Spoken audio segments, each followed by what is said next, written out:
Olá, estudantes de português, tudo bem? Na primeira parte do nosso vídeo, vocês viram que o Brasil foi, durante 300 anos, uma colônia portuguesa que vivia sob rígidas regras de controle. Viram também que Dom João VI se mudou para o Rio de Janeiro e transportou todo o governo para lá, ocasionando profundas mudanças na vida do país e do povo brasileiro. Agora, nessa segunda parte, vamos ver como foi a estadia da família real portuguesa e como foi que o próprio filho do rei declarou a independência do Brasil. Em 1811, finalmente, o povo português, apoiado por soldados ingleses, conseguiu expulsar as tropas de Napoleão. E assim, o rei já poderia voltar, não é mesmo? Mas pode ser que Dom João tenha gostado do sol, das praias, porque ele foi ficando. Bem, é claro que ele sabia que se ele voltasse, os brasileiros podiam declarar a independência e ele perderia a joia da sua coroa. Na verdade, já havia várias demonstrações de que, se era difícil controlar as revoltas estando em território brasileiro, imagina como seria lá do outro lado do Atlântico. A maior e mais importante dessas revoltas foi, sem dúvida, a Revolução Pernambucana de 1817, que não só separou o estado de Pernambuco do Brasil, como declarou a República. A revolta foi esmagada e seus líderes foram mortos, mas ficou claro que a revolta dos brasileiros era grande. Com o passar dos anos, os portugueses foram ficando irritados com a longa ausência do rei e também com os direitos que ele deu ao Brasil e aos brasileiros. Essa irritação culminou em 1820, com a explosão de uma revolução em Portugal, que, entre outras coisas, deu um ultimato ao rei: ou volta, ou nem precisa voltar mais. Pela segunda vez na vida, Dom João estava diante de uma decisão difícil. Se voltasse, poderia perder o Brasil, mas se ficasse, poderia perder Portugal. Ele levou mais de um ano para tomar uma decisão. Mas em 1821, depois de 13 anos em terras brasileiras, ele finalmente decidiu voltar. Mas como garantia, deixou seu filho Pedro de Alcântara como regente do Brasil. Assim, ele pensou que poderia manter o trono de Portugal e controlar a vontade dos brasileiros de se separar do reino. No período em que Dom João ficou no Brasil, uma parte significativa da elite brasileira estava feliz e orgulhosa de ser o centro do reino, e com os muitos títulos de nobreza que o rei distribuiu. Mas já no começo da regência de Dom Pedro, tudo ficou muito difícil. Primeiro porque o seu pai levou todos os recursos que estavam no Banco do Brasil para Portugal, obrigando a um repentino aumento de impostos. Segundo, porque os líderes portugueses da revolta contra Napoleão se organizaram em assembleias, chamadas cortes, e estavam escrevendo uma constituição em Portugal que claramente desejava fazer o Brasil voltar para a situação de uma mera colônia. Para completar esse quadro, em Pernambuco, sim, novamente em Pernambuco, estoura uma rebelião chamada Convenção de Beberibe, que expulsa as tropas portuguesas, dando início a uma segunda etapa das chamadas Guerras de Independência. Com isso, na prática, a província de Pernambuco foi a primeira a ficar independente. Mas Dom Pedro lembrava muito bem que 4 anos antes, nessa mesma província, haviam declarado a República. Dom Pedro precisava escolher um lado, o dos brasileiros ou os dos portugueses.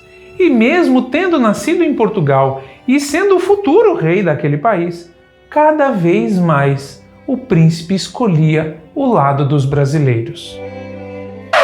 Para tudo, nessa hora precisamos falar de uma personagem muito importante, a Maria Leopoldina.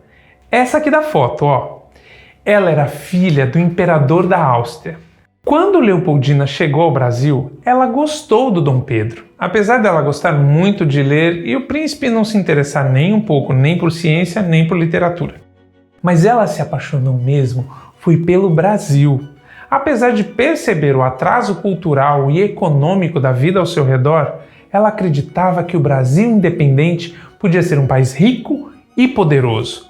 Mas primeiro, para isso, tinha que se livrar do governo de Portugal. E o problema era que o rei de Portugal era o sogro dela. Eu preciso explicar para vocês que naquele momento os Estados Unidos já eram independentes há 45 anos. Argentinos, chilenos, colombianos, peruanos, mexicanos já tinham declarado suas independências. Além disso, todos esses países tinham algo em comum: adotaram a república como modelo de governo. Evidente que, como Leopoldina era uma princesa, casada com o herdeiro do trono, a ideia de república nem lhe passava pela cabeça.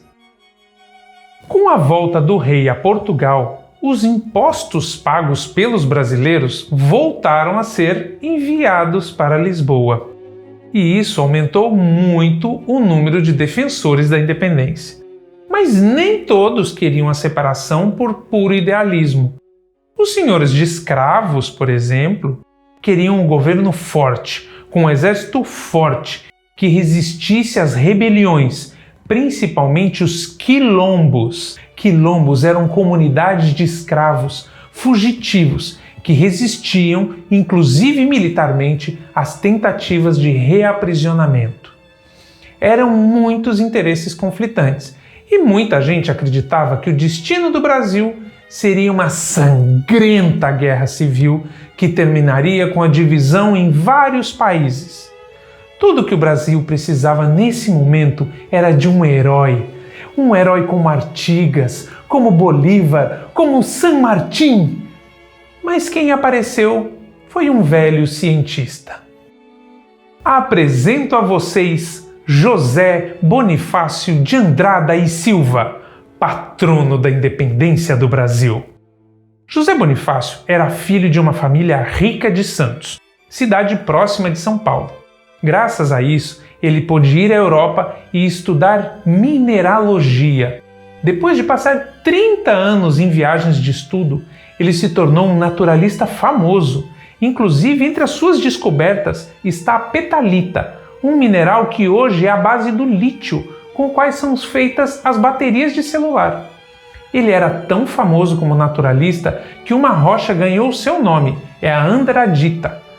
Mas com quase 60 anos, Bonifácio decidiu que era hora de voltar e se dedicar a outras duas paixões, a política e o Brasil. Naquela época, esses sujeitos tão estudados e inteligentes eram quase todos liberais e republicanos. Mas Bonifácio não. Ele defendia a monarquia como uma forma de manter a unidade da nação que ainda nem tinha nascido. Em 1821, ele é escolhido como vice-presidente de São Paulo, a primeira província a reconhecer a autoridade de Dom Pedro. Sua fama logo alcançou os ouvidos do príncipe. Quando se conheceram, criaram uma instantânea amizade, mas não só com Dom Pedro, também com Maria Leopoldina, graças à sua grande cultura e o seu conhecimento de alemão, a língua natal de Maria Leopoldina. Eles se tornaram grandes aliados no projeto de tornar o Brasil um país independente. O problema é que era preciso convencer Dom Pedro, um português, a se separar do reino que o seu próprio pai governava. No fim de 1821, a pressão vinda de Portugal para que o príncipe voltasse era muito forte, e Dom Pedro chegou mesmo a escrever uma carta de despedida.